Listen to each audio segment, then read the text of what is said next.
साथियों, गुरुग्राम से एक बड़ी खबर आई है जहां यूपी सरकार के कैबिनेट मंत्री का वजीर का इंतकाल हो गया है।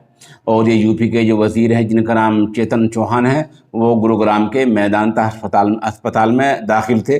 रात उन्हें आईसीयू में रखा गया था, वहां उनका इंतकाल हो गया है। उनकी उम्र 73 साल थी। न्यूज़ को ज़रा तफसील से सुने।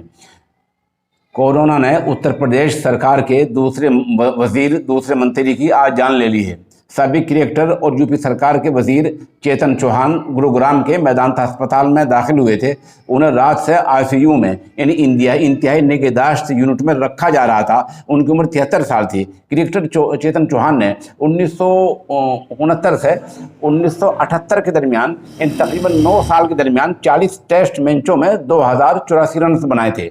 ध्यान रहे कि इससे पहले यूपी की काबीना की वजीर कमला रानी की भी मौत हुई है और उनको भी जिंदगी से हाथ धोना पड़ा था।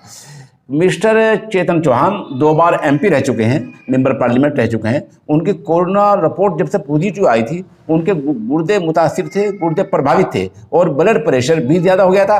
खून में हिद्दत आ गई थी। बहरहाल खबर का खुलासा यह है कि यूपी सरकार के एक और वजीर चेतन चौहान 73 साल की उम्र में आज गुरुग्राम के मेदांता अस्पताल में इंतकाल कर गए हैं, इस दुनिया से चले गए हैं। और उनकी उम्र 73 साल थी। और इस पर पूरे मुल्क के जो ऊंचे दर्जे के सियासी रहनुमा हैं, यहाँ यूपी के वज़ीर आला हैं, वज़ीर आज़म हैं, वो सब इस मौत पर जो हैं गहरे दुख का इजहार कर रहे हैं।